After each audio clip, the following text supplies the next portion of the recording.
The chess piece hovered between Louisa's fingers, a queen poised above the board like a blade about to fall. Across from her, the Duke of Gravenmore leaned back in his chair with the lazy confidence of a man who'd never lost anything that mattered. "Checkmate in 4 moves," he said, his voice carrying just loud enough for the men gathered around their table to hear. "Unless, of course, you'd like to concede now and save yourself the embarrassment." Louisa's jaw tightened.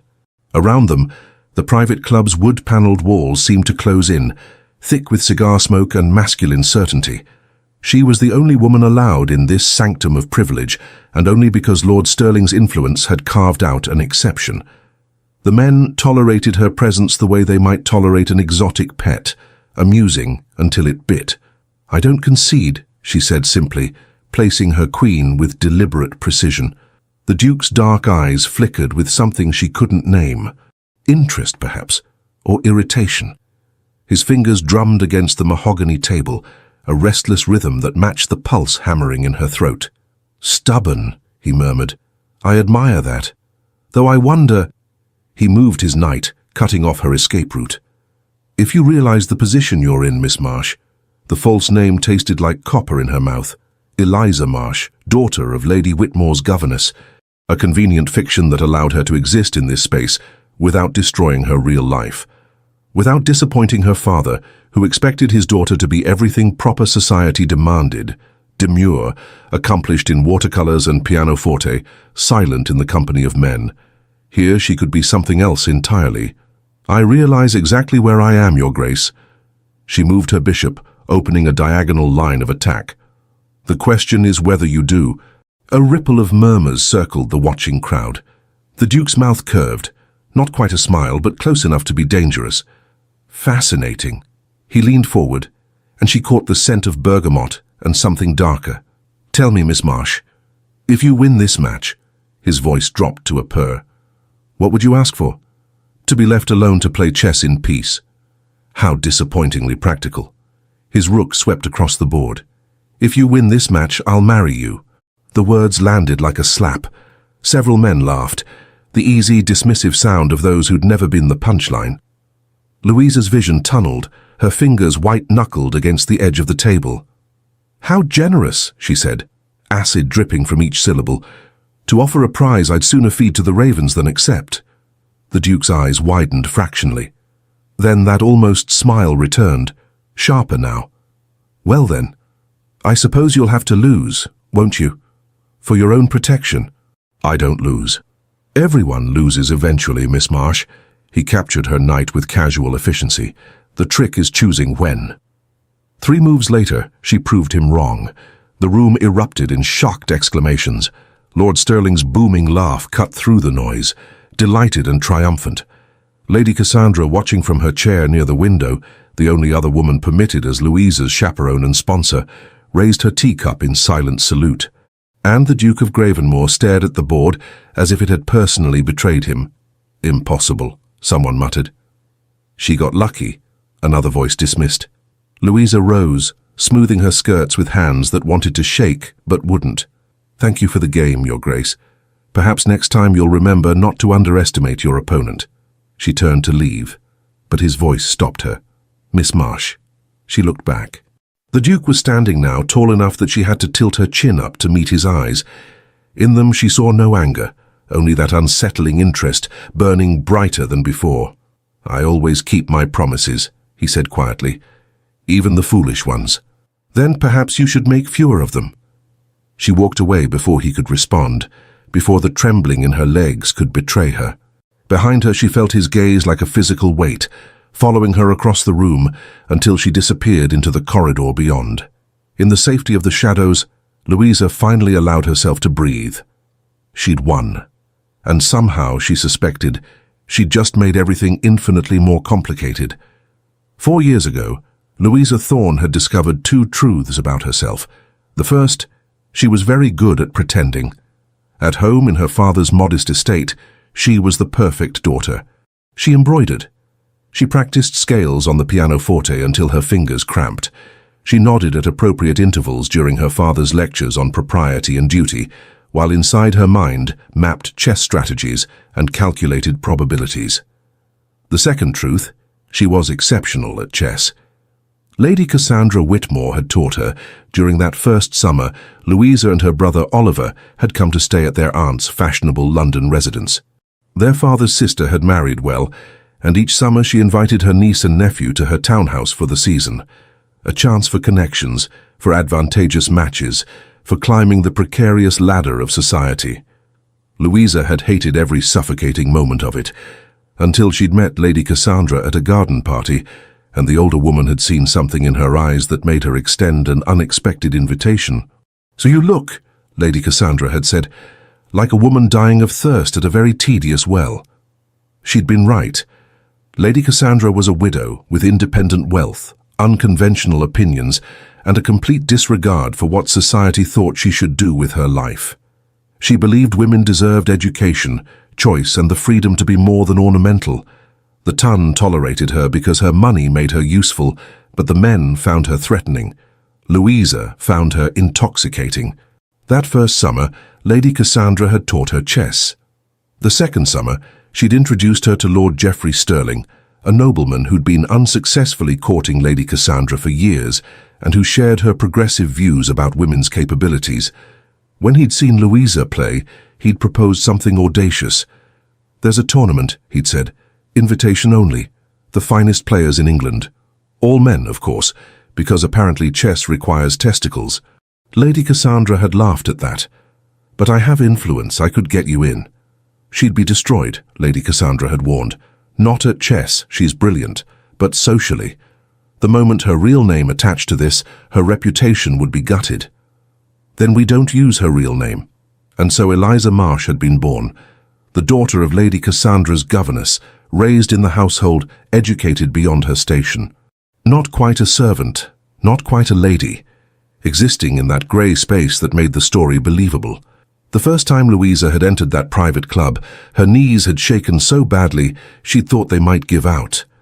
The men had stared at her like she was a curiosity in a museum. She'd won her first match through sheer stubbornness and spite. After that, Lord Sterling's influence and her own careful cultivation of a humble, grateful persona had secured her place. She complimented her opponents extravagantly. She attributed her victories to luck.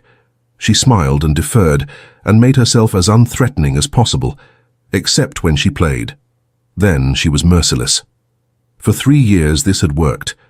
3 years of summer tournaments, of feeling fully alive only when she sat before a chessboard and her mind could finally run free. This year, everything had changed. This year, the Duke of Gravenmore had arrived. "You humiliated him," Lady Cassandra said later that evening, as they prepared for dinner in her guest quarters at the tournament estate. The tournament operated like a house party from hell. Players and sponsors stayed on Lord Carlisle's sprawling property for a week. Matches held throughout the day, formal dinners each evening where Louisa was expected to remain quiet and invisible. "He humiliated himself," Louisa corrected, fastening the clasp on her simple necklace. As Eliza Marsh, she couldn't wear anything too fine. The irony wasn't lost on her. She had access to her aunt's jewels, but here she had to dress like a governess's daughter. "I simply played chess. You destroyed him in 4 moves after he'd mocked you in front of half the club." Lady Cassandra's reflection smiled in the mirror. It was magnificent, but dangerous. "Why?" Louisa turned to face her mentor. "I've beaten dozens of men here. Why is he different?" "Because he's a duke, darling. Because he's young, handsome, and too intelligent for comfort.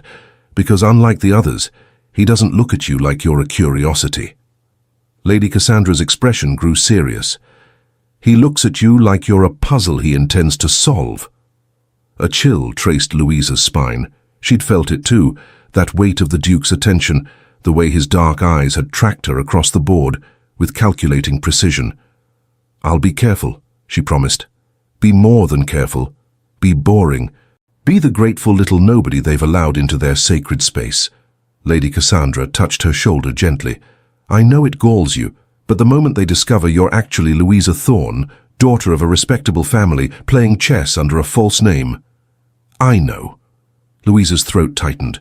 "My father would be devastated. Oliver would be furious. And my aunt would suffer the scandal by association. Not to mention you'd never play again. That was the real threat. Not social ruin, though that mattered, but the loss of this. The one place where her mind could breathe, where she was valued for her intelligence rather than her ability to simper and agree. "I'll be the perfect Eliza Marsh," Louisa said firmly. Grateful, humble, lucky. Lady Cassandra studied her for a long moment. "Just remember, darling, the best lies are temporary. Eventually the truth finds a way to surface. Then I'll enjoy the lie while it lasts." Dinner was a torturous affair of 7 courses and endless masculine pontificating. Louisa sat at the far end of the table, nearly invisible between 2 older gentlemen who'd long ago ceased acknowledging her existence. The Duke of Gravenmore sat at the center of power, commanding attention without effort. He was perhaps 32, dark-haired and broad-shouldered, with the kind of face that belonged on Roman coins, all sharp angles and aristocratic bones. When he laughed at something Lord Carlisle said, the sound carried down the table like a caress. Louisa focused determinedly on her soup. Miss Marsh. She looked up. Lord Stirling, bless him, was attempting to draw her into conversation. A kindness that usually backfired by making her more conspicuous. "Yes, my lord?" His Grace was just saying he's never seen someone employ the Ruy Lopez opening quite so aggressively as you did this afternoon. I thought you might explain your strategy. Every eye at the table turned to her.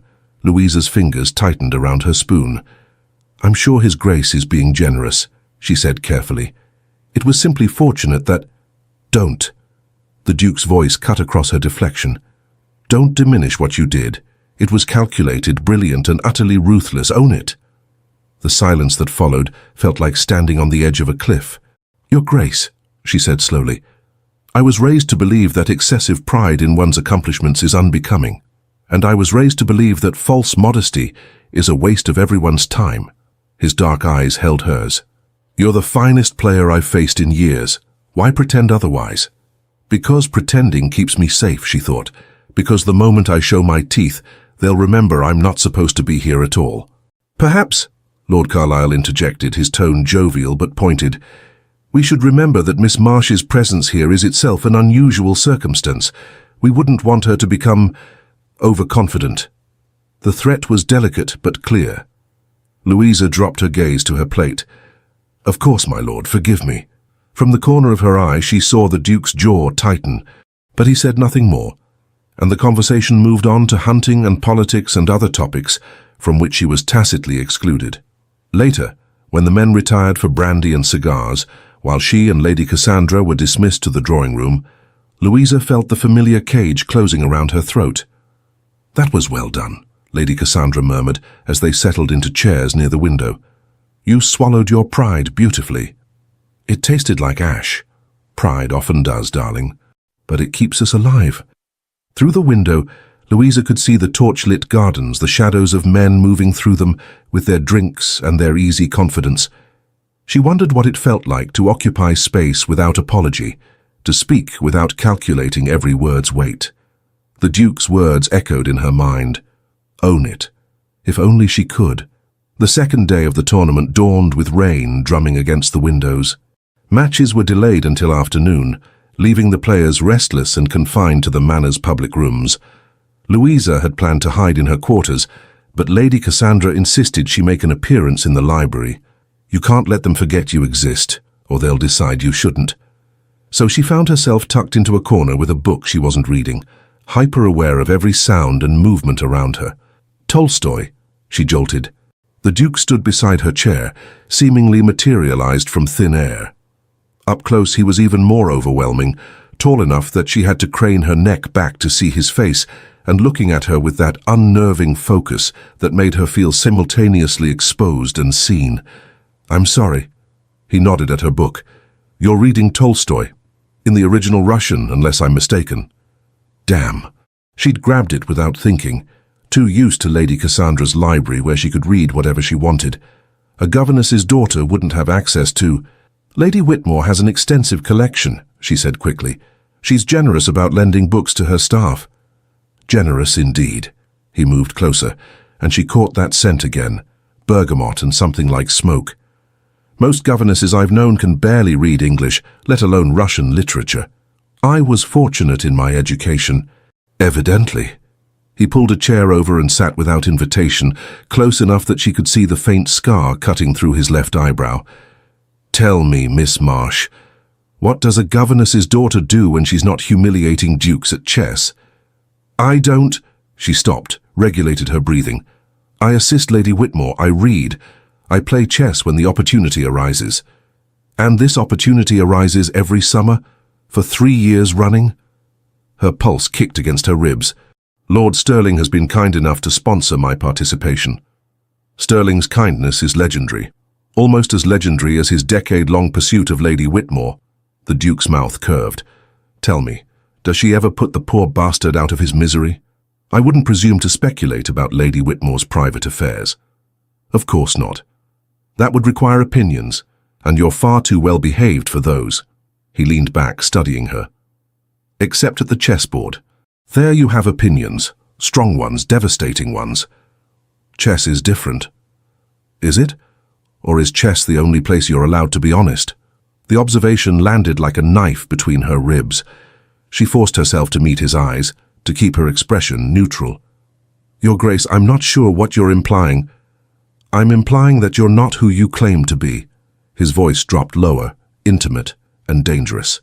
I'm implying that everything about you, the way you move, the way you speak, your education, your posture, suggests a woman born to a very different life than serving as companion to a governess's charge. Her blood ran cold. That's absurd. Is it? He reached out, and for one heart-stopping moment she thought he might touch her. Instead, his fingers hovered above her wrist, pointing. You're wearing a ring. Simple gold band, but old. Quality craftsmanship. Family heirloom, I'd wager. Odd thing for a governess's daughter to possess. She'd forgotten about the ring. Her grandmother's ring, worn so constantly, she no longer noticed its weight. It was my mother's, she said, which was true. She died when I was young.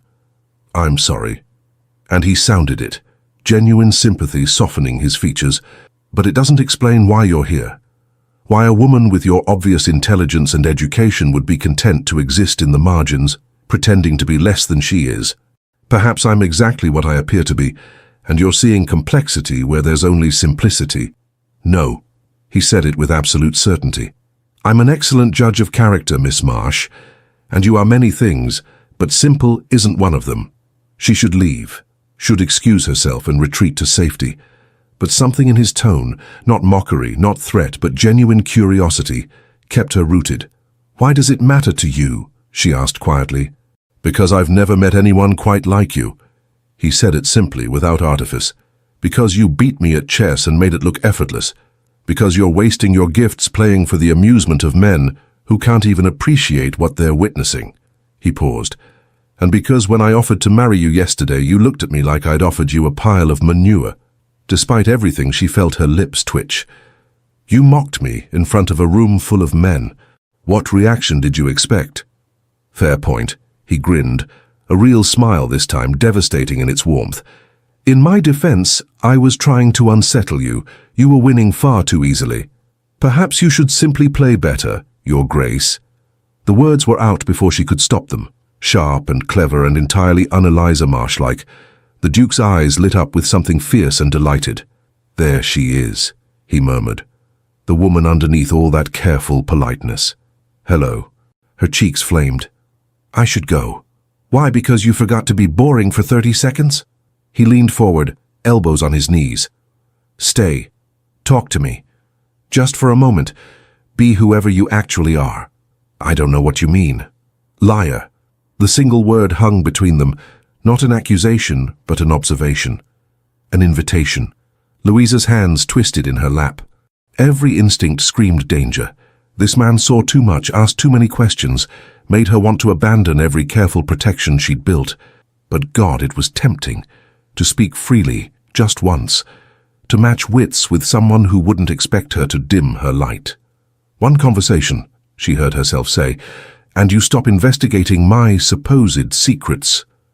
Deal. His smile was wicked. Though I reserve the right to draw my own conclusions. You'll draw them regardless. True. But now at least you'll have some influence over the evidence I collect. Despite herself, she laughed. It escaped before she could trap it, genuine and unguarded.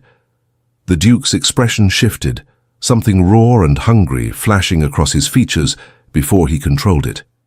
"That," he said softly, "is the first real sound I've heard you make. Do it again.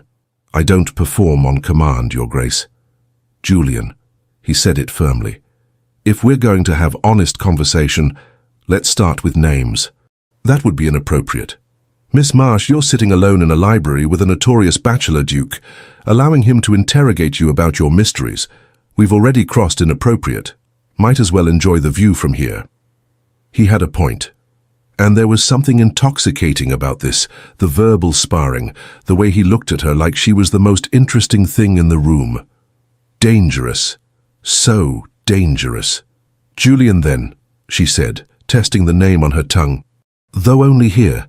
In public. In public, you'll call me Your Grace, and I'll pretend not to notice the way your eyes roll when I say something you find idiotic." He shifted his chair closer. "Tell me about chess. How did you learn?" Safe territory. She could talk about chess without revealing too much. "Lady Whitmore taught me. She's exceptional. I've heard. Sterling won't shut up about her brilliance. It's actually rather sweet, watching a grown man turn into a lovesick puppy." He paused. "She taught you and you surpassed her?" "I wouldn't say—" "Don't." He cut her off gently. "Remember, no false modesty in this conversation." Louisa exhaled slowly. "Yes, I surpassed her. Within 2 years I could beat her almost every time. She says, I see the board like a battlefield, 3 moves ahead, calculating probabilities, anticipating responses. You do. I watched you yesterday. Your eyes," he gestured vaguely, "they go distant when you're calculating, like you're seeing something the rest of us are blind to. Chess is logic, patterns. If you understand the patterns, the moves become inevitable. Life doesn't work that way." "No," she agreed quietly. "Life is far more complicated." "Is that why you prefer chess? Because it makes sense?" The question pierced something tender. She looked away, focusing on the rain-streaked windows. "I prefer chess because it's the only place where my intelligence is an asset instead of a liability, where being clever is celebrated instead of suspicious, where I can win and it matters." The confession hung between them, more honest than she'd intended. Julian was quiet for a long moment. "That's desperately sad," he said finally. "That's reality. Maybe, but it doesn't have to be." He reached out, and this time his fingers did brush her wrist. The lightest touch, there and gone. "You're brilliant, Miss Marsh. Whoever you really are, whatever circumstances brought you here, you're extraordinary. And the fact that you have to hide that to exist in this world is an indictment of everyone who made the rules." Something in her chest cracked open. She stared at him. This duke who'd mocked her yesterday and was now saying the most dangerous things. Dangerous because they made her want to believe them. "Why are you telling me this?" "Because I think you need to hear it." His expression was serious, almost fierce. "Because in 2 days I've watched you make yourself smaller to accommodate the egos of lesser men, and because—" He stopped, jaw working. Because I haven't been able to stop thinking about you since you wiped the floor with me yesterday, and I'd very much like to know who you are when you're not pretending." Her breath caught. This was a mistake. A terrible, beautiful mistake. "I can't," she whispered. "I can't be that person here. Too much is at risk." "Then be her with me. Just in these moments, let me see you." It was the wrong thing to say, and exactly the right thing. Louisa felt the walls she'd carefully constructed begin to tremble. "One conversation," she heard herself repeat. "Just this once." His smile was soft, almost reverent. Just this once. But they both knew it was a lie. That evening, Louisa played against a pompous viscount who talked throughout the entire match about his supposed strategies, while consistently making obvious mistakes. She beat him in 20 moves, complimented his creative approach, and escaped before he could corner her for another lecture. She was halfway across the club's main hall when she heard the crash. The sound came from the refreshment area, glass shattering, a man's strangled cry. Louisa spun toward the noise, her heart lurching. Lord Rothmore was on the floor convulsing. His face had gone an alarming shade of purple, foam flecking his lips. Around him, men stood frozen in shock. "Someone get a doctor!" Lord Stirling's voice cut through the paralysis. He dropped to his knees beside the stricken man, trying to hold him still. Lady Cassandra appeared at Louisa's elbow, face pale. Dear God. The doctor arrived within minutes. Lord Carlisle kept one on staff during the tournament. He examined Rothmore quickly, his expression grave. "Poison," he announced. "Someone poisoned this man." The room erupted in chaos. Accusations flew. Men backed away from the refreshment table as if it might explode. Lord Carlisle called for order, his face mottled with rage. "How? When? Who would dare—" "The wine," the doctor said, pointing to an overturned glass near where Rothmore had fallen. "It's the only thing he consumed." Louisa's stomach dropped. She looked at the glass, cut crystal distinctive pattern, the same pattern as the glass she'd been served earlier that evening, the same glass she hadn't drunk from yet. She must have made a sound, because suddenly Julian was beside her, his hand gripping her elbow. "That was meant for you," he said quietly, his voice hard as granite. "That was your glass. You can't know that. I do know that. I watched the servant pour your wine and set it on that table before you finished your match. Rothmore must have taken it by mistake." Horror washed through her. Someone had tried to poison her. Someone in this room wanted her gone badly enough to kill. "Why?" Her voice came out thin. "I've done nothing. You've beaten half the men here. You've made fools of their pride." Julian's grip tightened, almost painful. "And someone decided you'd embarrassed them one too many times." Lord Stirling pushed through the crowd, Lady Cassandra close behind. His face was thunderous. "Miss Marsh." "Your Grace." He looked between them, jaw clenched. "We need to speak privately now."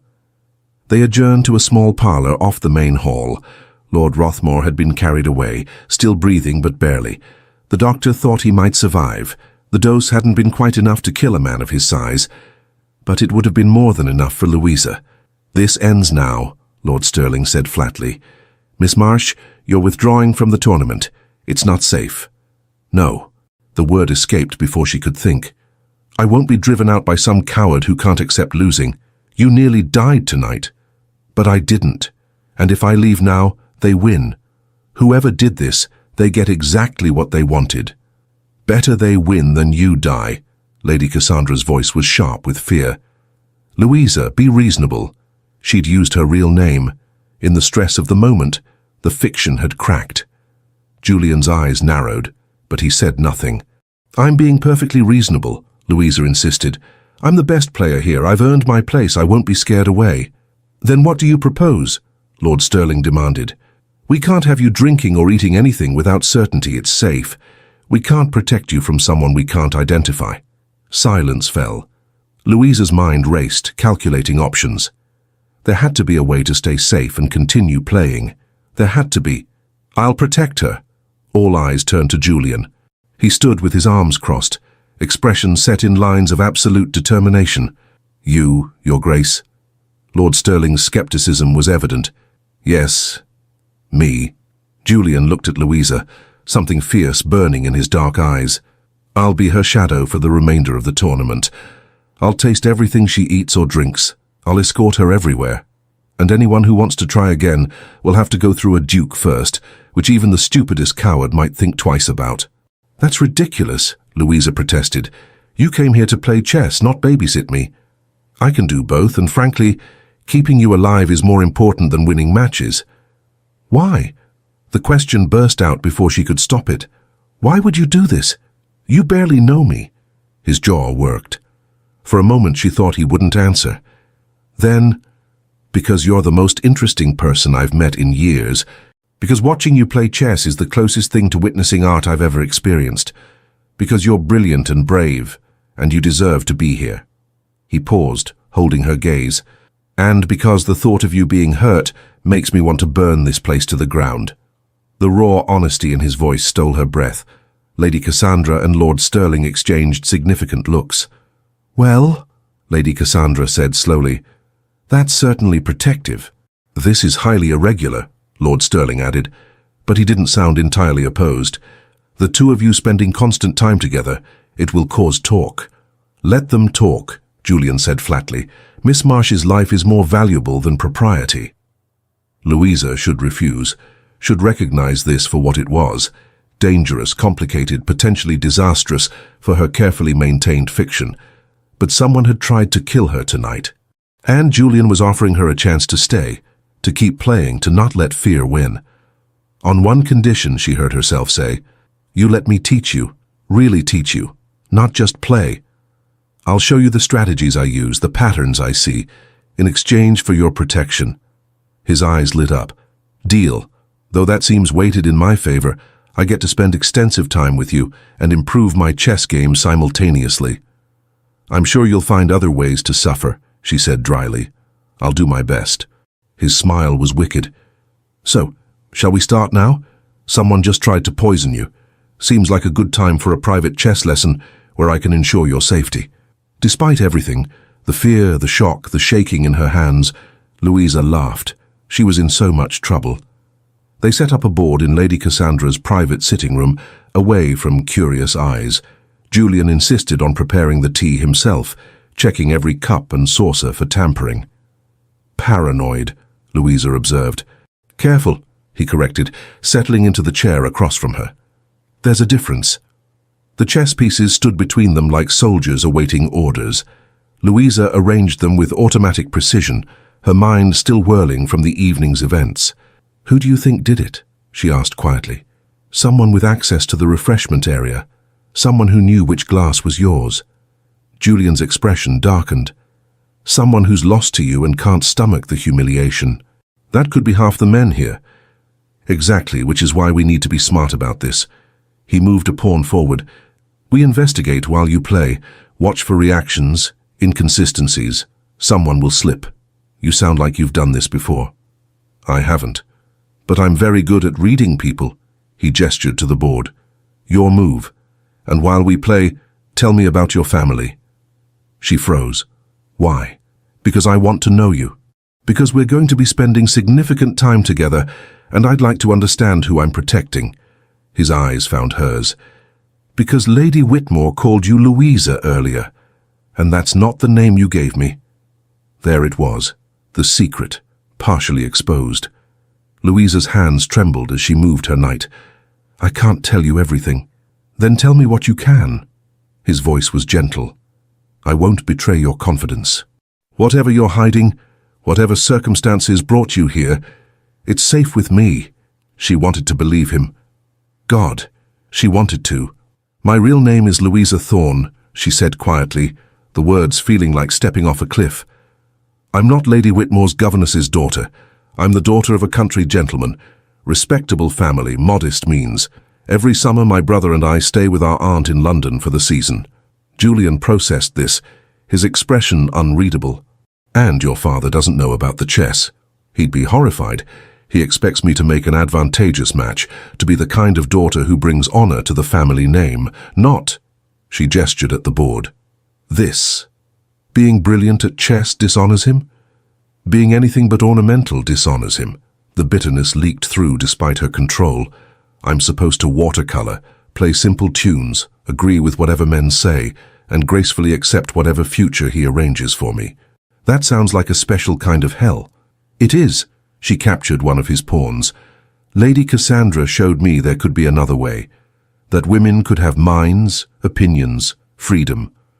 Lord Stirling got me into the tournament, and for 3 summers, I've had these weeks where I could be do more.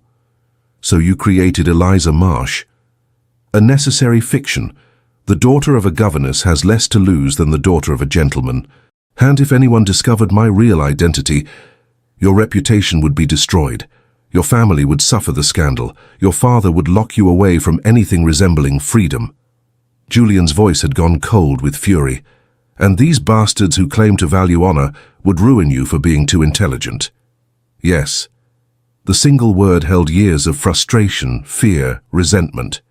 They played in silence for several moves. Julian's strategy had improved. He was learning to think 3 steps ahead to anticipate her responses. Good. She liked opponents who challenged her. Louisa, he said finally, may I call you that? when we're alone. The intimacy of it made her pulse race. If you must. I must. He captured her bishop, a small victory. And you should know. I don't care about your father's expectations. I don't care about society's rules regarding what women should or shouldn't be able to do. I care that you're here, you're extraordinary, and someone tried to hurt you tonight. Why does that matter to you? She asked again. Really? You could have walked away. Let Lord Sterling handle this. Why volunteer to be my constant shadow? He was quiet for so long she thought he wouldn't answer.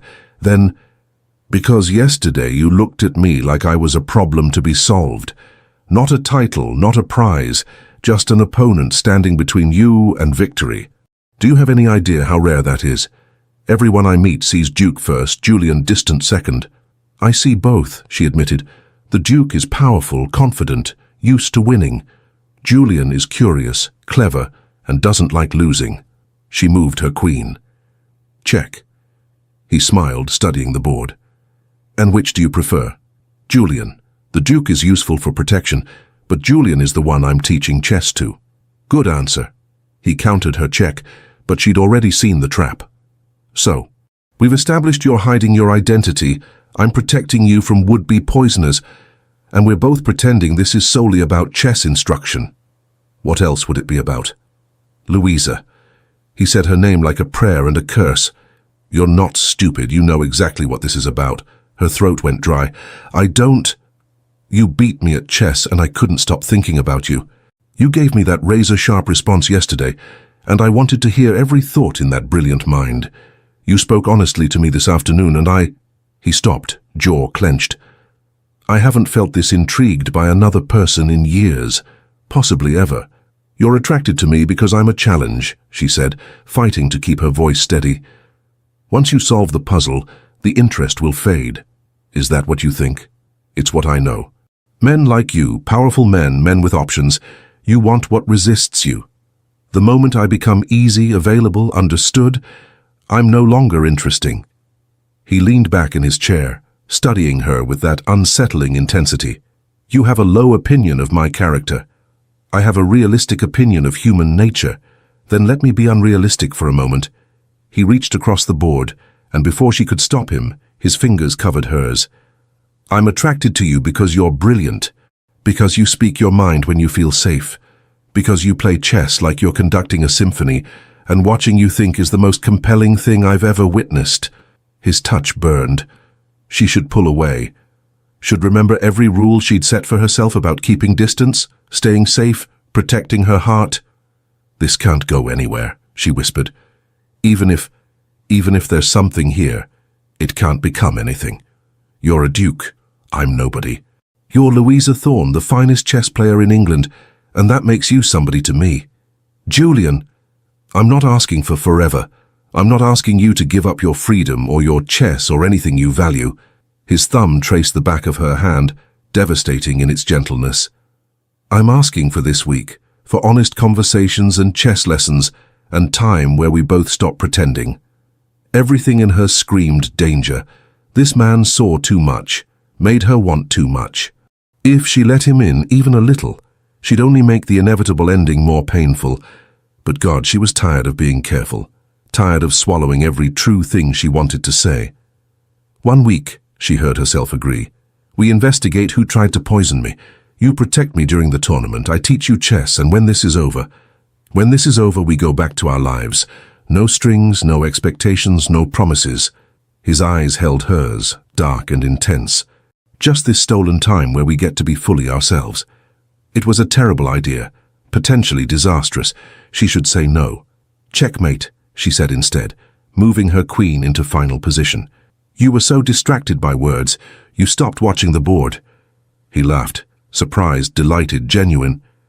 You're going to make me suffer for this, aren't you? Every moment. She stood, pulling her hand from his. Now, I believe we have some poisoning to investigate. Where do we start? His expression shifted, becoming sharp and focused. We start by figuring out who had access to that wine glass, and then... His smile turned predatory. We make them very, very sorry they ever crossed you. Louisa felt an answering smile curve her lips. Fierce and entirely unladylike, she was still in trouble. But now at least she had an ally.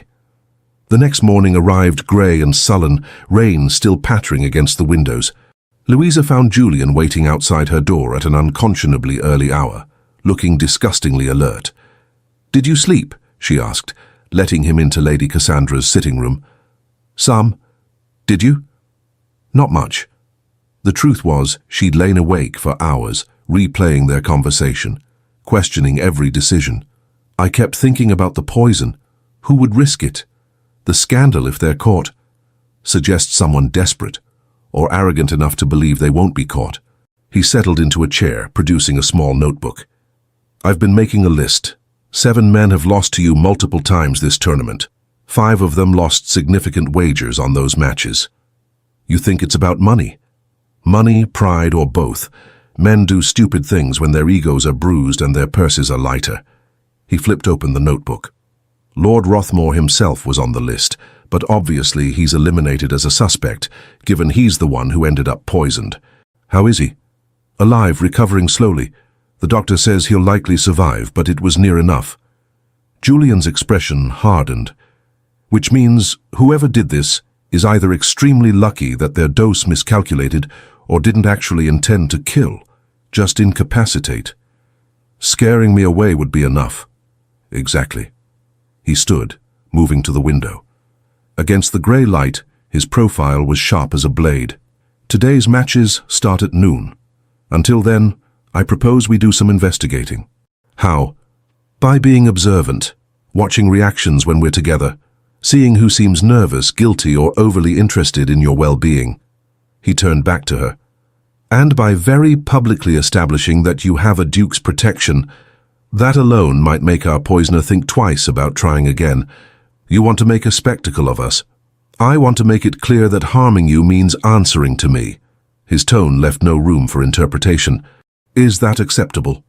It should horrify her, the attention, the speculation it would cause, but instead she felt something warm unfurl in her chest, protected, defended, seen, dangerous feelings.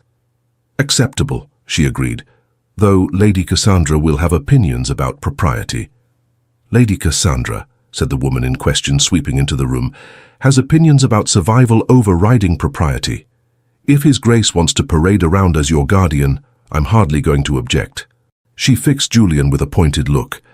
"Though I will note that protecting someone and compromising them are dangerously close concepts, Your Grace. I have no intention of compromising Miss Thorne. See that you don't. She has enough challenges without adding ruined reputation to the list." Lady Cassandra poured herself tea. "Now, have you 2 brilliant strategists formed an actual plan, or are you just making eyes at each other?" Louisa's cheeks flamed. "We are not. Please. I'm old, not blind." Lady Cassandra's smile was knowing. "You, child, look at him like he's a particularly complex chess problem, and he looks at you like he's starving, and you're the only meal in sight. It's all very dramatic." Julian didn't even have the grace to look embarrassed. "Lord Sterling said you have a talent for cutting through nonsense, among other talents. Speaking of which, Geoffrey and I have been making inquiries of our own." She settled into her chair with the air of someone about to share delicious gossip. "It seems your poisoner may have shown their hand in another way." "How?" Louisa leaned forward. 3 days ago, before the tournament began, someone was overheard in White's making rather vicious comments about women playing chess. Specifically, about how certain women needed to learn their place. The speaker was Lord Craven. You beat him twice last summer, Louisa. He lost £50 on the second match. Julian's expression went cold. "Craven. I should have thought of him. He's known for holding grudges." "There's more. Yesterday afternoon, around the time the wine was poured, several servants saw a gentleman matching Craven's description loitering near the refreshment area. He claimed he was looking for a specific vintage." Lady Cassandra's eyes glittered. "But no one recalls him actually taking any wine." "That's damning," Louisa breathed. "But not proof." "No, unfortunately not." Julian was already moving toward the door. "But it's enough to confront him carefully." "Confronting a suspected poisoner seems unwise," Louisa protested. "Not confronting, observing, applying pressure." He looked back at her, something fierce in his expression. "You have a match against Craven today, don't you?"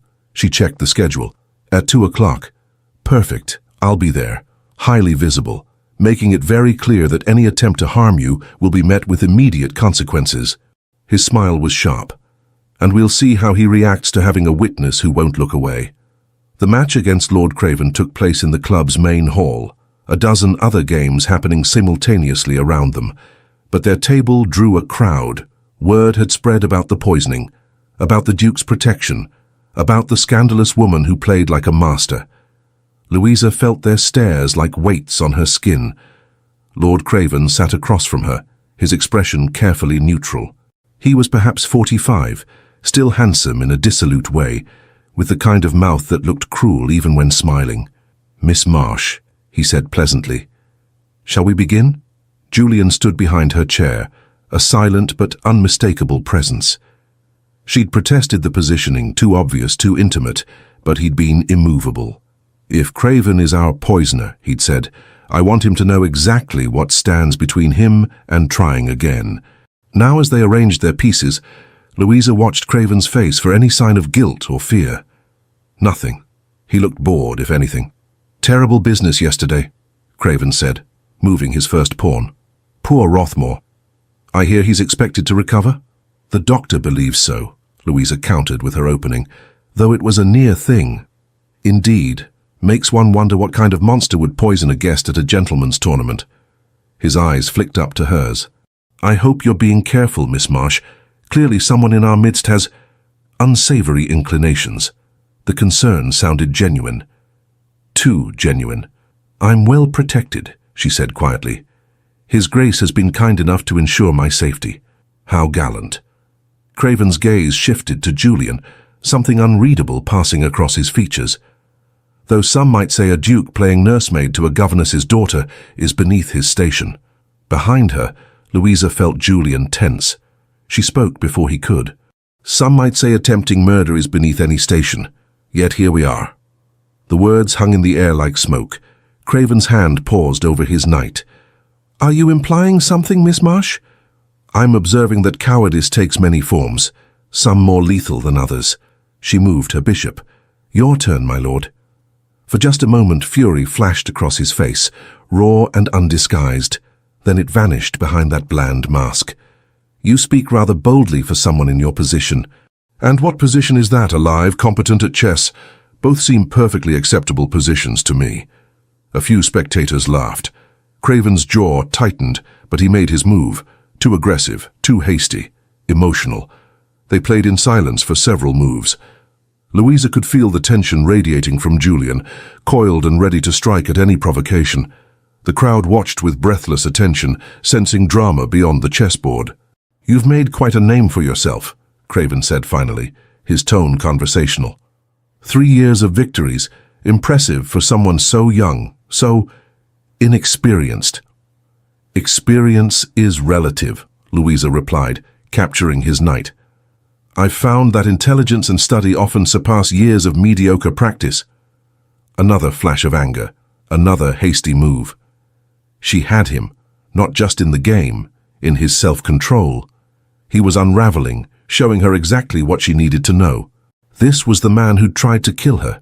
"Tell me," Julian said suddenly, his voice cutting through the tension. "Lord Craven, where were you yesterday evening? Around the time the wine was poured?" Craven's gaze snapped up to the Duke. "I beg your pardon?" "Simple question. Lady Whitmore mentioned seeing you near the refreshments. I wondered if you'd noticed anything suspicious." "I don't recall being near the refreshments at all." But his eye twitched, the smallest tell. "Strange. Multiple servants remember you there." Julian's tone remained pleasant, conversational, deadly. "Looking for a particular vintage," they said. "I may have been.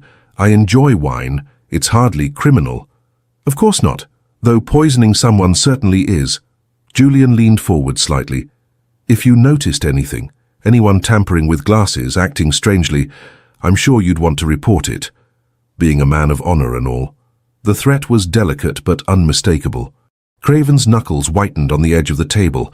"I noticed nothing, and I resent the implication." "No implication, just gathering information." Julian straightened, his hand coming to rest on the back of Louisa's chair. a possessive gesture that made the crowd murmur. We all want to find the culprit, don't we? To ensure nothing like this happens again. Naturally, they finished the game in tense silence. Louisa won, easily, inevitably. Craven's anger had made him sloppy, predictable. When she declared checkmate, he stood so abruptly his chair scraped across the floor. Well played, Miss Marsh. His voice was tight.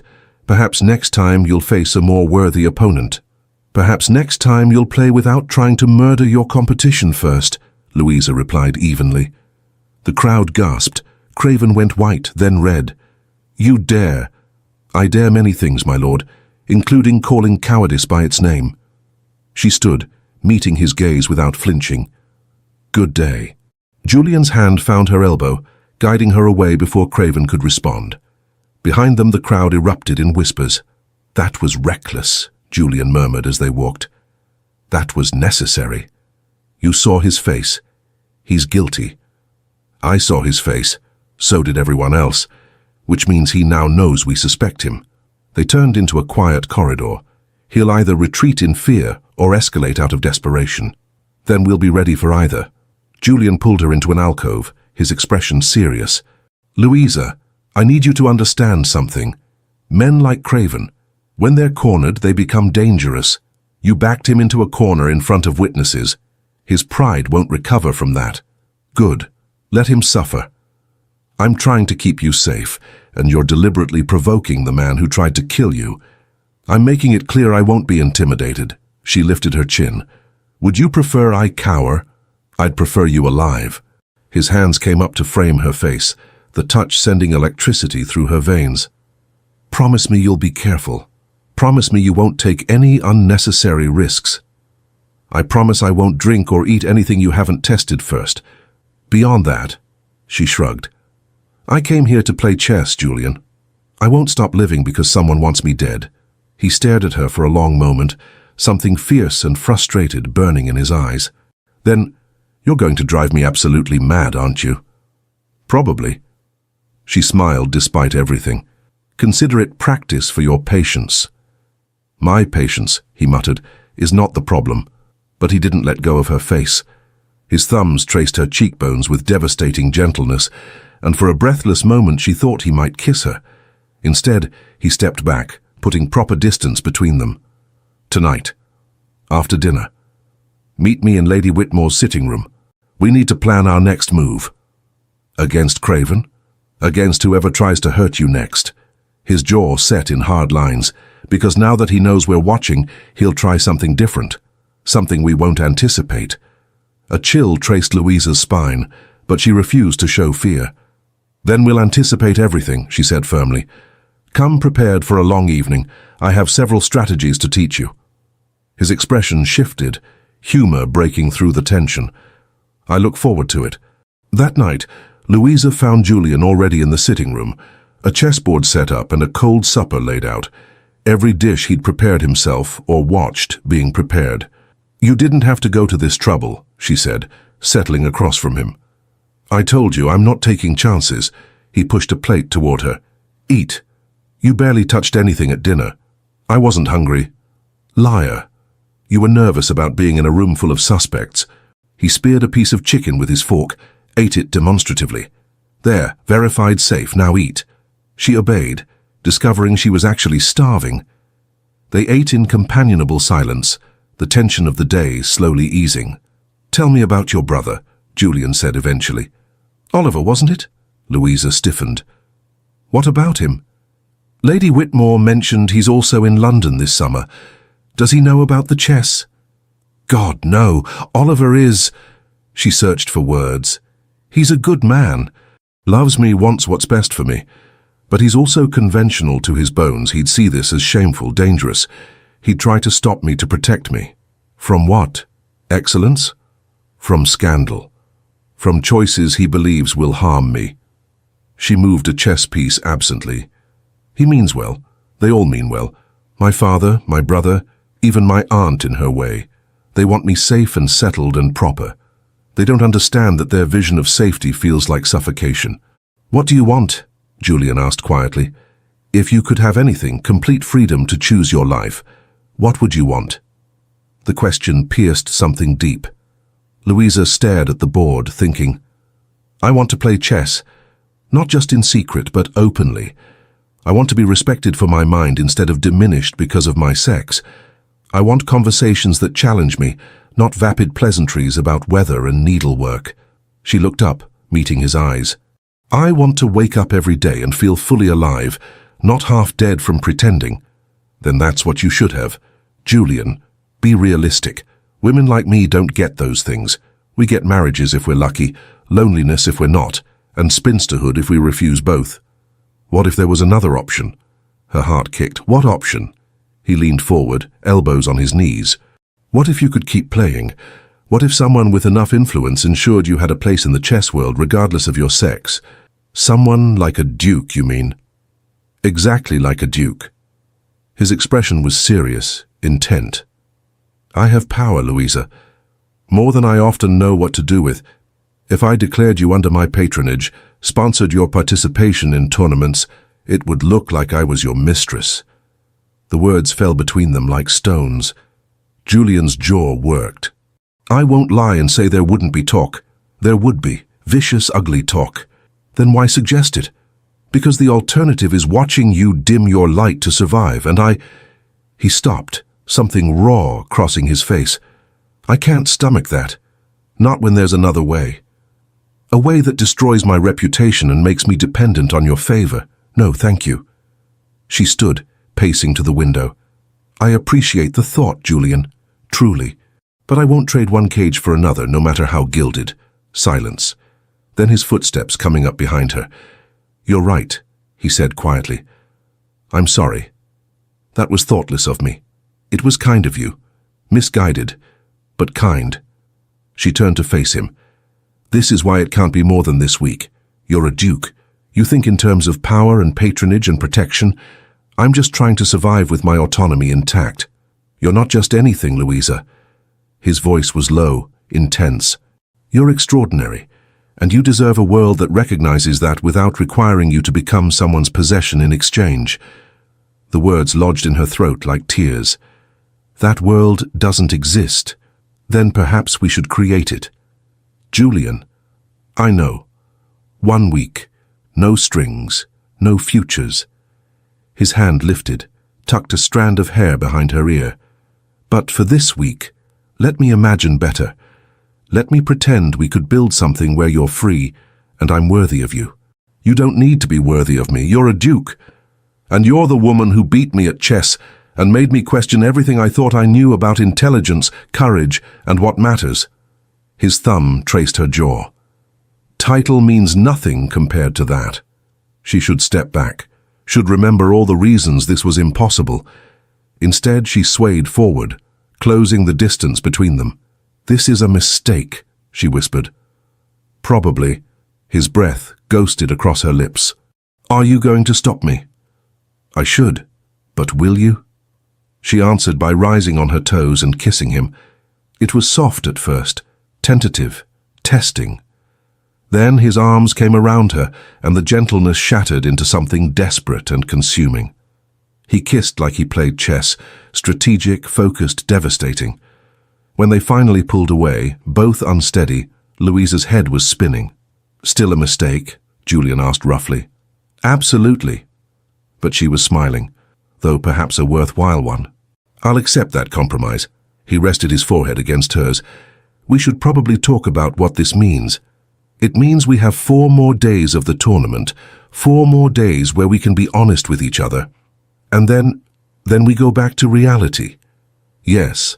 He pulled back enough to meet her eyes. I don't like that plan. Neither do I. But it's the only one that doesn't end in disaster.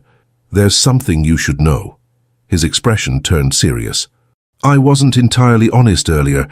When I said I came here to play chess, that's not the only reason. Her stomach tightened. What do you mean?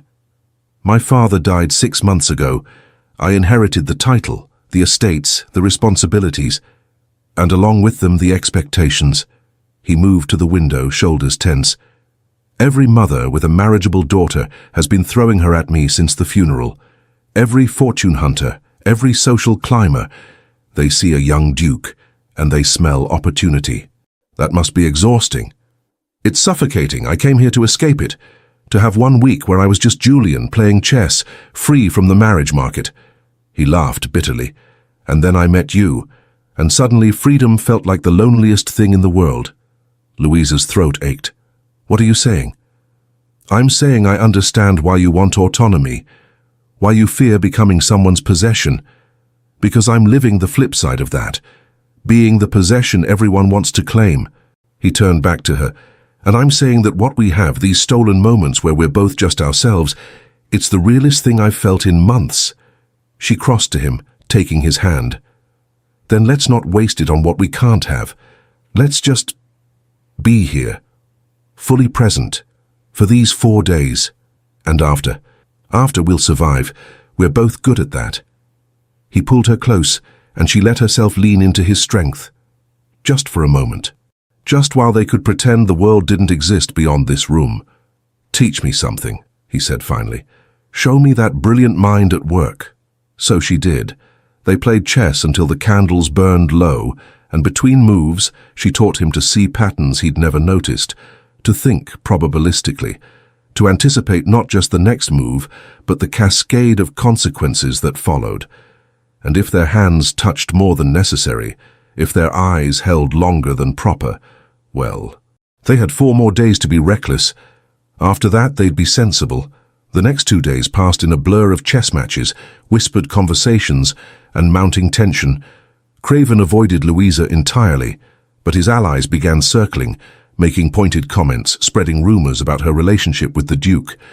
She's using her feminine wiles, Louisa overheard Lord Carlisle say, distracting his grace from his matches. Julian had actually laughed at that. If she's distracting me, it's by being a better player than anyone else here. My performance has improved since studying her strategies. But the damage was done. The other men watched them with speculation and resentment. The fiction of Eliza Marsh was fracturing under scrutiny.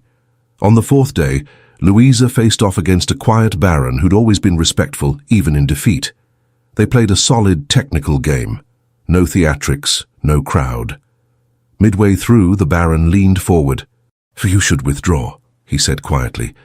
Before this gets worse. Louisa's hand paused over her knight. I beg your pardon. Craven's been talking, building alliances.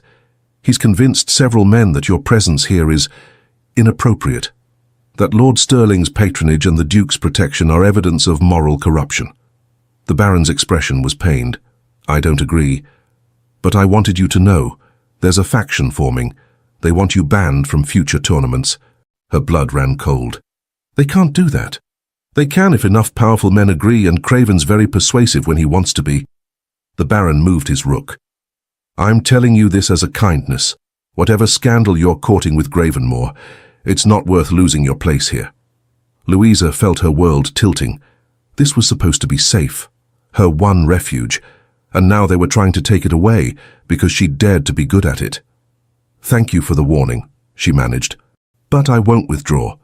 Then be careful, very careful. Men like Craven don't stop at poisoning. They destroy reputations, livelihoods, futures, and you... He gestured vaguely. You're vulnerable in ways the Duke isn't. She won the match, but the victory tasted like ash. That evening she told Julian everything. His fury was immediate and volcanic. They're going to ruin you for being better than them, for making them look foolish, for existing in their space. He paced Lady Whitmore's sitting room like a caged wolf. I'll go to Carlisle. I'll threaten to withdraw my patronage from the entire tournament if they even think about... That will only make it worse, Louisa interrupted. They'll see it as proof that I'm using you, that I'm corrupt. I don't care what they think, but I do. She caught his arm, stopping his pacing. Julian, my reputation is all I have. If I lose that, I lose everything, not just chess, but any hope of a decent future. Then marry me. The words hung in the air like a grenade. Louisa stared at him, certain she'd misheard. What? Marry me. If you're my Duchess, they can't touch you. They can't ban you or ruin you or... Stop! She stepped back, shaking. You can't mean that. I'm completely serious. You're being ridiculous. We've known each other 4 days.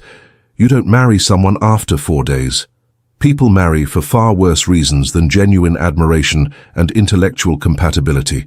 He closed the distance between them. Louisa, I care about you, I respect you, I want you safe. If marriage accomplishes that, marriage accomplishes making me your property, making every victory mine become yours by extension, making me lose myself entirely. Her voice cracked. Is that what you want? I want you protected. I want to be free. The words exploded out of her. Don't you understand? Marriage is the cage I've been running from. It doesn't matter if the cage is gilded or if my captor is kind. It's still imprisonment. Julian recoiled as if she'd struck him. That's what you think I'm offering? A cage? Isn't it? You're a duke, Julian. Even if you mean well, even if you genuinely care, you have power over me in every way that matters. As your wife, I'd be yours, legally, socially, completely. And maybe you'd let me play chess, maybe you'd encourage it, but it would always be your permission, your allowance, your grace. I would never, you wouldn't mean to, but it would happen anyway because that's how the world works. Tears burned her eyes. I don't want your protection if it costs my autonomy. I'd rather face whatever Craven throws at me and survive on my own terms. Silence fell between them, heavy and aching. I'm sorry, Julian said finally, his voice rough. You're right. I wasn't thinking about what you need, only about fixing the problem. As if you're a problem to be fixed rather than a person with agency. I know you meant well. Meaning well isn't enough. He ran a hand through his hair, frustrated. So what do we do? How do I help without taking away your choices? She thought about it, her mind racing through strategies and consequences. We finish the tournament. We identify Craven's allies and undermine their coalition. We make it clear that banning me would mean losing significant patronage, not just yours but Lord Sterling's, potentially others. She straightened her shoulders. And we let the chess speak for itself. If I keep winning, keep proving my worth, they can't dismiss me as easily.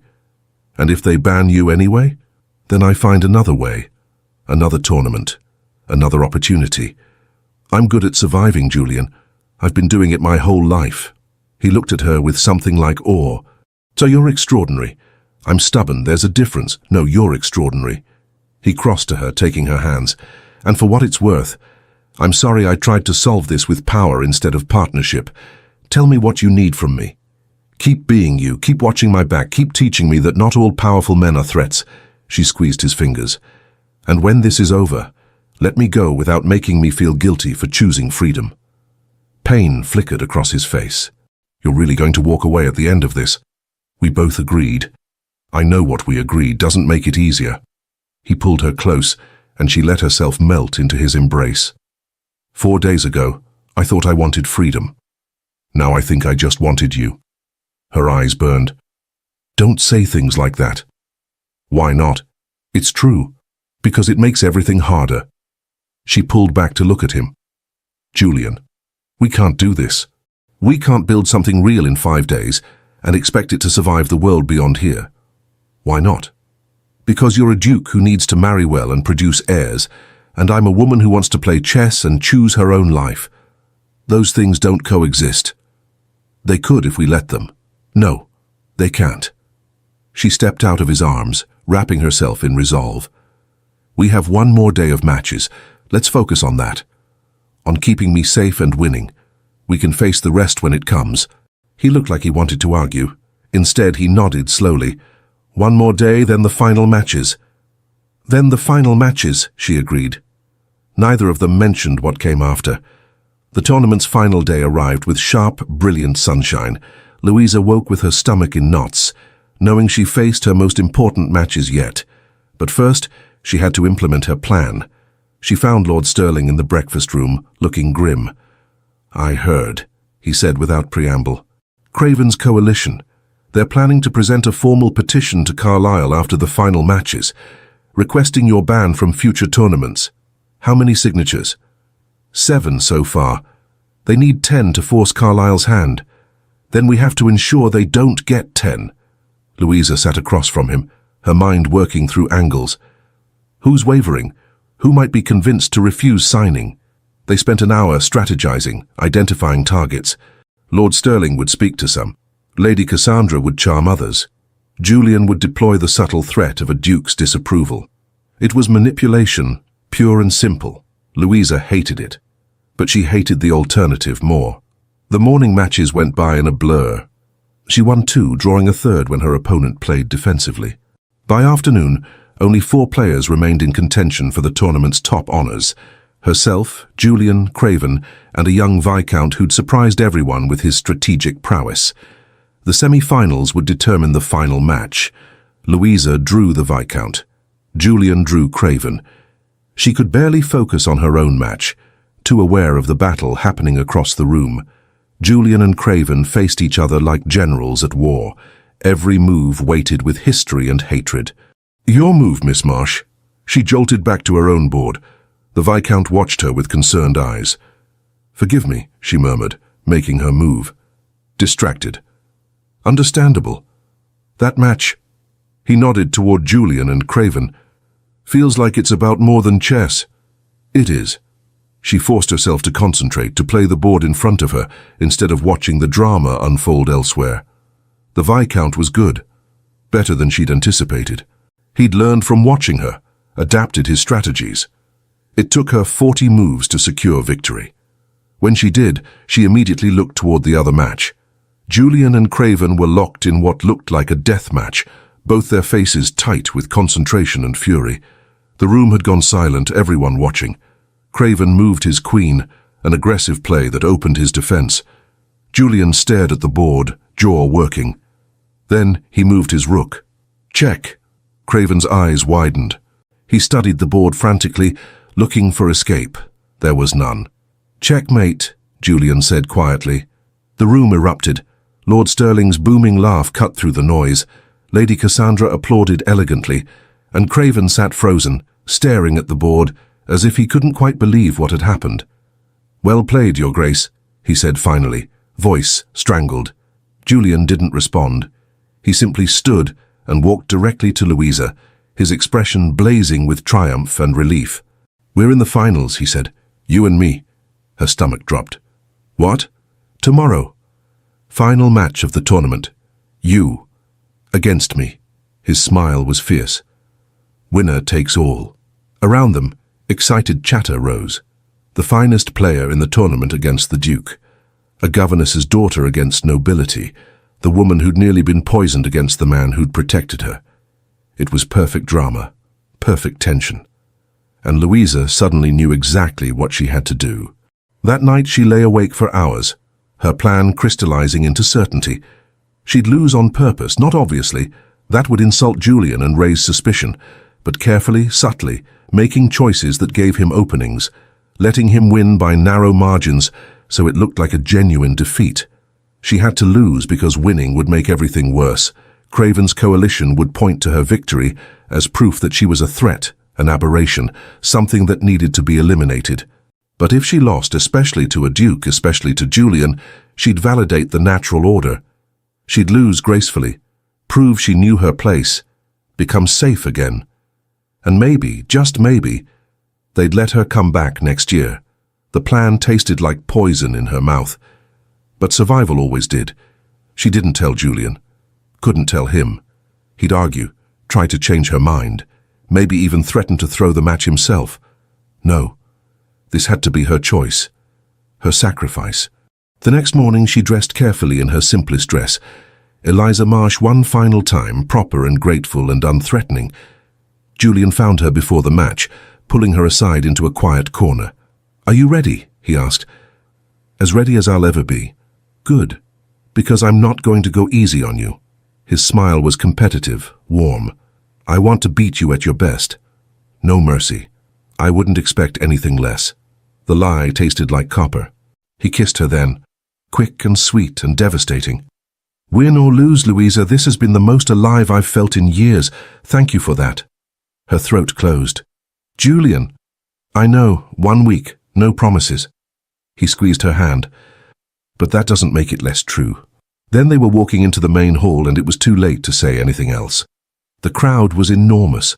Word had spread about the final match. and it seemed every member of the club who could attend had shown up. Lord Carlisle presided over the arrangement with barely contained excitement. "Gentlemen," he announced, though his eyes were on Louisa, "and Miss Marsh, welcome to the final match of this year's tournament, the Duke of Gravenmore against our most unusual competitor. May the best player win." They took their seats. The familiar ritual of arranging pieces, choosing colours. Julian won the draw for white, giving him first move. "Good luck," he said quietly. "You too," she whispered. And the match began. For the first dozen moves, Louisa played her best.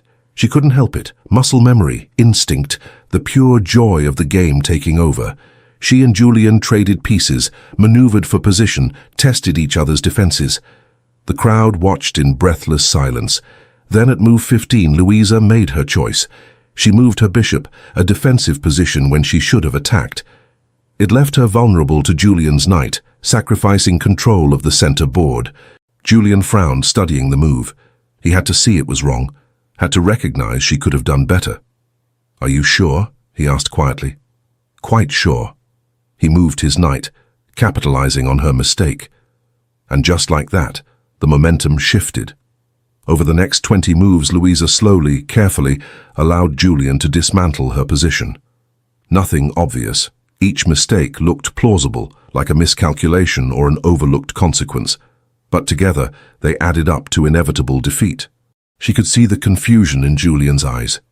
Could see him trying to understand why she was playing beneath herself, but he kept playing to win, just as she'd known he would. At move 42, Louisa moved her queen into a position that left her king exposed. Julian studied the board, his expression tight. "Louisa," he murmured, too quiet for anyone else to hear. "What are you doing?" "Playing chess, Your Grace." "No. You're letting me win." Her pulse hammered. "I'm simply playing. If you see a winning move, I suggest you take it." He stared at her for a long moment. She held his gaze, silently begging him to understand, to let her do this. Finally, he moved his rook. "Check." 3 moves later. "Checkmate." The crowd erupted in applause and cheers. Lord Carlisle's voice boomed congratulations. Men clapped Julian on the shoulder, celebrating the return of natural order, a duke triumphing over a woman who'd gotten above herself. Louisa stood, curtsied gracefully. "Well played, Your Grace. You were the better player today." Julian's face was a mask, unreadable, but his eyes burned with something like betrayal. "Thank you, Miss Marsh. You played admirably." She fled before he could say anything else, before the crowd could trap her in their celebration. Lady Cassandra followed, catching up in the corridor. "What did you do?" the older woman demanded. "What I had to. You threw the match. You let him win." "I ensured my survival." Louisa's voice cracked. "Craven's petition, the coalition. If I'd won, Lady Cassandra, they'd destroy me. But this way you've destroyed yourself differently." Lady Cassandra grabbed her shoulders. "That man cares for you. And you just lied to him in the most fundamental way possible. He'll forgive me eventually, once he understands why. Will he? Or will he see it as proof that you don't trust him to protect you, that you'd rather sacrifice your integrity than accept his help?" Louisa's knees buckled. Lady Cassandra caught her, guiding her to a bench. "I did what I thought was right," Louisa whispered. "I know, darling. But sometimes doing what we think is right is just another way of being afraid." Louisa sat there, shaking, while the applause continued in the hall beyond. She'd saved her reputation, secured her future at the tournaments, so why did it feel like she'd lost everything that mattered? She avoided Julian for the rest of the day. It wasn't hard. He was occupied with victory celebrations, formal dinners, speeches, and she was just Eliza Marsh again, invisible at the margins. That evening, as she packed her things for departure the next morning, someone knocked on her door. Lord Stirling stood in the corridor, his expression grave. "We need to talk," he said. "Your brother is here." Her blood turned to ice. "What?" "Oliver Thorne arrived an hour ago. He's heard rumours about a woman matching your description playing in a men's tournament. He's furious, demanding explanations." Lord Stirling's face was sympathetic. "I'm sorry, Louisa. I tried to intercept him, but he insisted on seeing his sister immediately." This was it. The disaster she'd always feared. Discovery, scandal, the end of everything. Where is he? Lady Whitmore's sitting room. I've kept him contained there, but he's not patient and... Lord Sterling hesitated. The Duke is with him. Gravenmore insisted. Of course he did. Even angry, even betrayed, Julian was still trying to protect her. Louisa smoothed her skirts, lifted her chin. Whatever came next, she'd face it directly. She walked into the sitting room to find Oliver pacing like a trapped animal, Julian standing near the window with crossed arms, and Lady Cassandra perched in a chair with her usual unflappable composure. "Oliver," Louisa said quietly. Her brother spun toward her. He was 26, responsible and conventional, and convinced he knew what was best for everyone. Right now, he looked ready to explode. "Louisa, tell me it isn't true." "What isn't true?" "That you've been playing chess in a men's tournament, under a false name for years." Each word was bitten off sharply. "Tell me the rumors I heard are vicious lies." She met his eyes. "I can't tell you that." Oliver's face went white. "My God. You really... How could you? Do you have any idea what this means? The scandal, if anyone discovers? Father would be devastated. Our family's name would survive," she interrupted, "the same way it survives everything else. You don't understand what you've done, what you've risked. For what? For chess." He said it like it was the most ridiculous thing imaginable. "For myself," she said quietly. "For the chance to be more than ornamental. To use the mind God gave me for something that matters. Playing games matters. It matters to me." Oliver looked at Lady Cassandra. "You enabled this. You convinced her." "I showed her an alternative," Lady Cassandra said calmly. "She made her own choices. She's ruined. If anyone discovers..." "No one will discover," Julian interjected, his voice cold, "because everyone here will protect Miss Thorne's identity. I'll ensure it personally." Oliver turned on him. "And who are you to make such promises?" "The Duke of Gravenmore. And someone who respects your sister's intelligence far more than you apparently do." The title made Oliver pause, but only for a moment. "With respect, Your Grace, this is a family matter. My sister's reputation, her future, these are my responsibility." "Your responsibility is to support her choices, not control them," Julian shot back. "She's brilliant, exceptional, and you're trying to crush that because it makes you uncomfortable. I'm trying to protect her from herself, by telling her she's only valuable if she's silent and obedient, by treating her mind as something shameful." Julian moved closer, his presence commanding. "Your sister beat me at chess. She beat nearly every man here. She's the finest player I've seen in years, and your response is to be embarrassed rather than proud?" Oliver's jaw worked. "You don't understand how society functions, Your Grace. Women who step out of their sphere, they're destroyed. I'm trying to prevent that destruction by destroying her yourself, just more slowly." Julian's voice was sharp as glass. "By telling her the price of safety is never being fully human." I'm not..." Oliver looked at Louisa, something desperate in his eyes. Tell him I only want what's best for you." "I know you do," Louisa said softly. "But Oliver, what you think is best and what I need aren't the same thing. So you'll choose chess over family, over your reputation, over any hope of a decent marriage?" "I'll choose myself. For once in my life, I'll choose being fully alive over being safely dead." Silence fell, heavy and aching. Oliver looked between her and Julian, something shifting in his expression. "There's more here than chess," he said slowly. "Isn't there? You and the Duke are none of your concern," Julian said firmly. "Your sister's personal life is her own. Not when it affects the family name, not when..." Oliver stopped, his face hardening.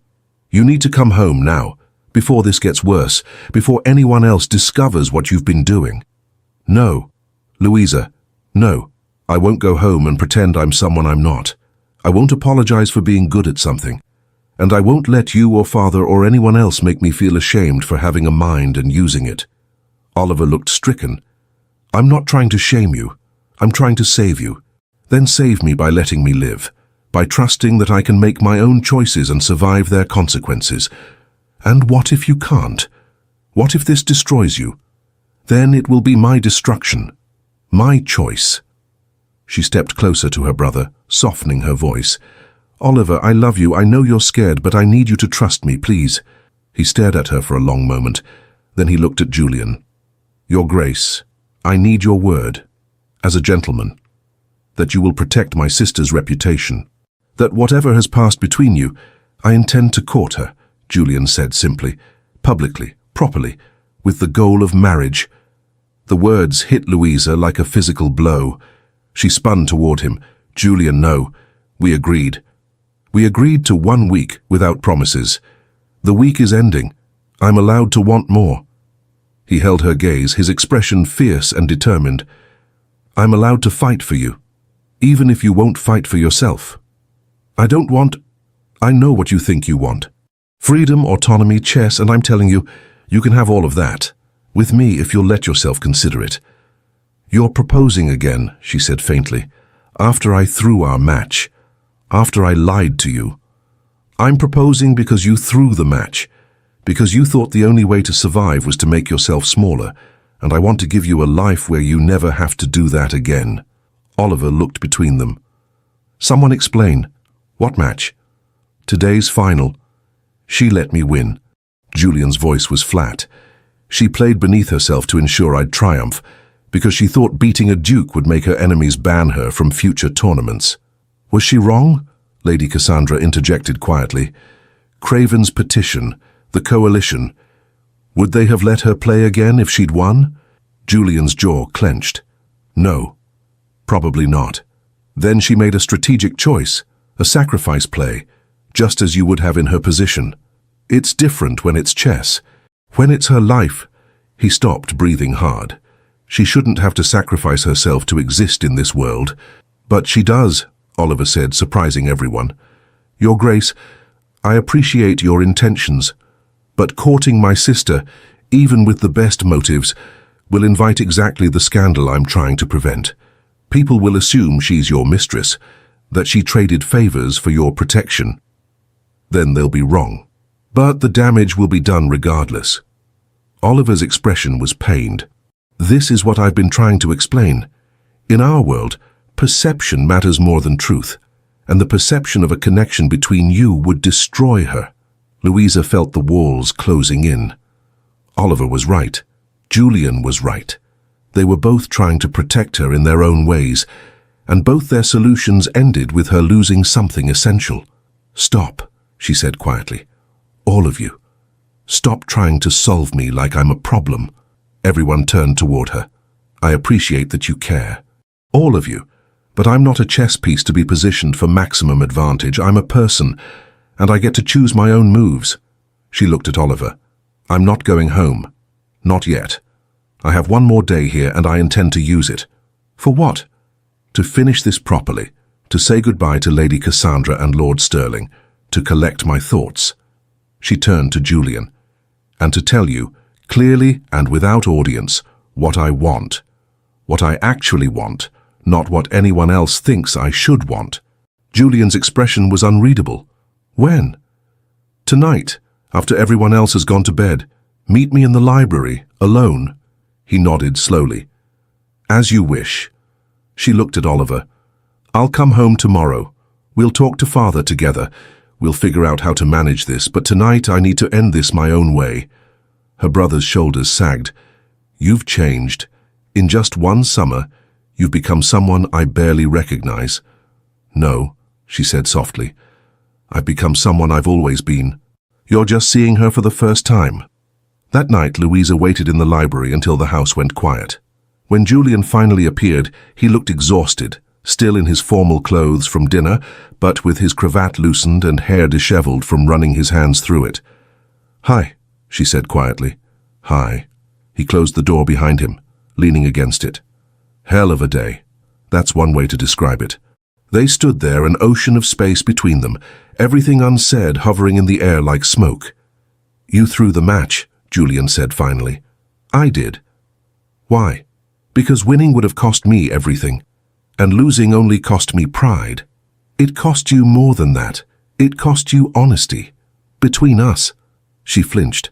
I know. I'm sorry. I should have told you my plan. Should have trusted you to understand. Her voice broke. I was scared. And when I'm scared, I try to control what I can. Even if it means controlling other people's perceptions of you, their choices. Yes, even then. She moved closer, needing him to understand. Julian, I've spent my whole life being controlled. By my father, by society, by the rules that say women like me aren't allowed to want things. The one area I can control is chess.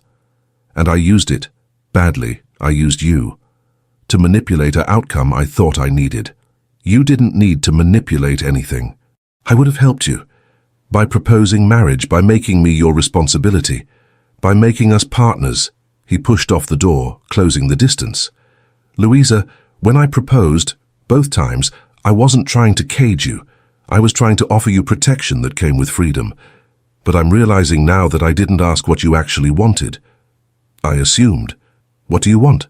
She asked. Really? Strip away the titles and expectations. What does Julian want? He exhaled slowly.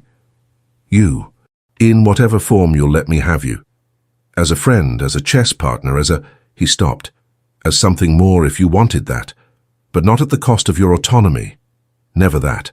I want more too, she admitted. I want you.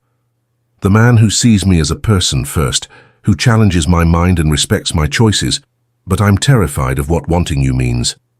Why? Because you're a duke. Because even if you mean well, even if you genuinely believe in my freedom, the world doesn't work that way. Your wife would be your property, legally and socially, and tears burned her eyes. I can't survive being property again, even willingly given property. Julian was quiet for a long moment. What if we change the rules? You can't change the law. No, but I can change how we implement it. Settlements that protect your autonomy. Agreements that ensure your choices remain yours. Partnership instead of ownership. He took her hands. I know you don't believe it's possible, but what if we tried? What if we built something different together? And if it doesn't work? If the reality of marriage destroys what we have? Then we'll have tried. We'll have fought for something better instead of accepting what's always been. His thumbs traced circles on her wrists. Louisa, I'm not asking you to decide tonight. I'm asking you to consider it, to believe that another way might exist.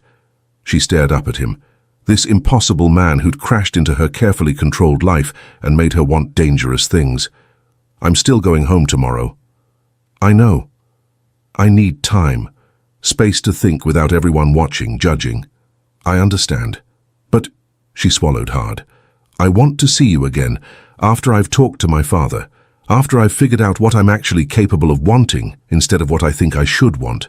His expression softened. I'll wait, as long as you need. That's not fair to you. Let me decide what's fair to me. He leaned down, resting his forehead against hers.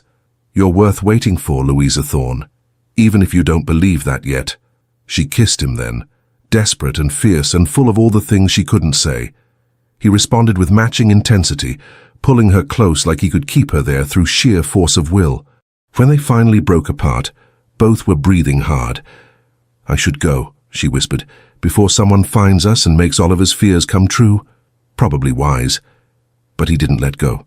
Promise me something. What? That you'll keep playing. Whatever happens between us, don't give up chess. Don't make yourself smaller for anyone. I promise. If you promise something in return. Anything. Stop trying to save me. I don't need saving. I just need... She searched for words. Someone who sees me clearly and stays anyway. His smile was soft, almost reverent. I can do that. One more kiss. Gentle this time, sweet and full of possibility. Then Louisa forced herself to step away, to walk out of the library and back to her borrowed room. Behind her she heard Julian whisper, "Good night, Louisa." She didn't look back. 3 months later, the autumn tournament was smaller than the summer one. Fewer players, less spectacle. But it was open to all comers, and Lord Stirling had secured Louisa's invitation under her real name this time. No more hiding, Lady Cassandra had said firmly. You're Louisa Thorne, chess player. Anyone who has a problem with that can take it up with me. The months since summer had been complicated. Oliver had helped her navigate the conversation with their father, awkward, painful, but ultimately productive. Her father hadn't understood, but he'd agreed not to force a marriage. Yet.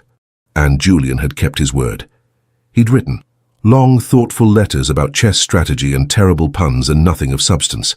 He'd visited once, proper and formal, sitting in her father's parlor and discussing politics, while his eyes promised everything they couldn't say aloud. He'd given her space, time, freedom to choose.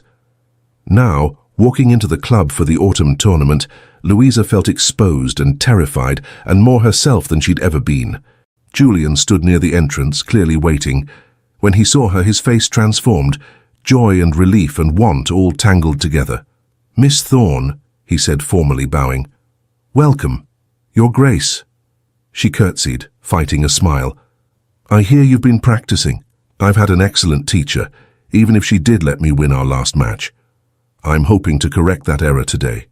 His grin was wicked. "I'm counting on it." They'd been paired for an early match, tournament organizers clearly hoping for drama.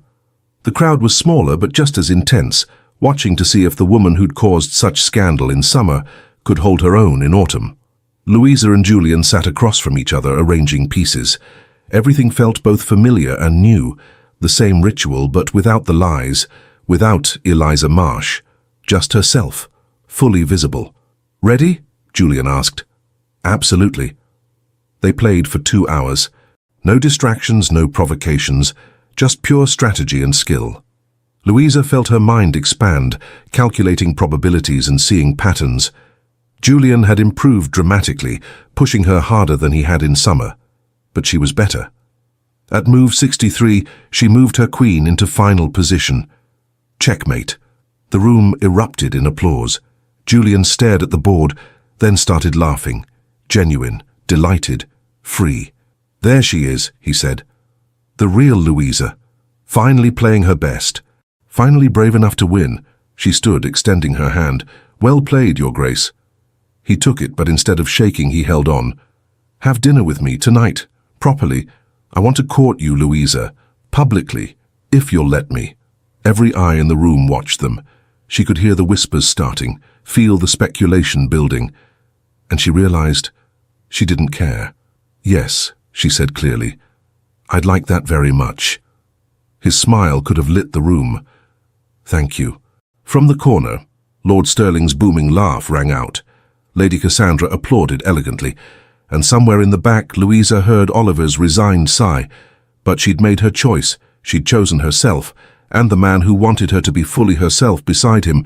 Everything else would figure itself out. Epilogue. 1 year later, the wedding had been small, intimate, and unconventional in every way that mattered. Louisa had insisted on settlements that protected her property, her choices, her autonomy. Julian's solicitors had been horrified. Julian had been delighted. "Whatever you need," he'd said. "Whatever makes you feel safe." Now, a year into marriage, Louisa sat in their London townhouse's library, a chessboard set up before her. Through the window, she could see the autumn tournament happening across the square. She'd played earlier, won her matches, and now waited for the finals. Julian would face Lord Stirling tonight.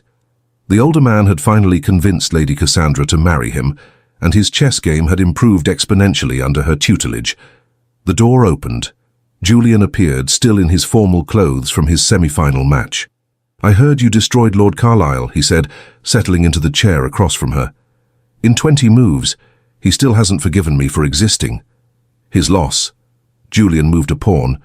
"Your game tonight is against the Viscount Ashworth." "He's good." "So am I," she countered. "Will you be there?" "Front row, always." He captured her pawn. "Though I'm hoping you'll come to mine afterward. Stirling's been insufferable since Cassandra started coaching him. I need you there to celebrate my inevitable victory." So confident. "I learned from the best." They played in comfortable silence, the rhythm familiar after a year of evenings like this. Louisa had kept playing, kept winning. Julian had become her fiercest supporter and most challenging opponent. Marriage hadn't been a cage. It had been an expansion, more freedom, not less, because she'd found someone who made space for her to be fully herself. "I have news," she said quietly. Julian looked up. Good news? Complicated news. Lord Carlisle has agreed to open next summer's tournament to women. Officially. No more false names or special dispensations. His face lit up. That's incredible. You did it. You changed the rules. We did it. Your influence, Sterling's persistence, Cassandra's charm, all of us together. She moved her queen. Check. Damn. He studied the board. You're going to beat me, aren't you? Absolutely. Good. He moved his king, buying time. I've gotten used to losing to you. It's become rather charming. You're a terrible liar. True. I'm competitive, not delusional. He looked at her with warmth. Besides, losing to you means I get to watch you think. That's never a hardship. You're being sentimental. I'm being honest. He reached across the board, taking her hand. Checkmate, she said softly, making her final move. Julian studied the board, then laughed. I didn't even see it coming. You were distracted by sentiment. Guilty as charged. He stood, pulling her up with him. Come here. He wrapped his arms around her. I have a question, a rather important one. Another proposal. We're already married. Not a proposal. His voice turned softer, almost shy. More of a suggestion. About our future. Louisa pulled back to look at him. What kind of suggestion? The kind involving tiny chess players who might inherit your brilliance and my competitive nature. He smiled, a hint of nervousness in his expression.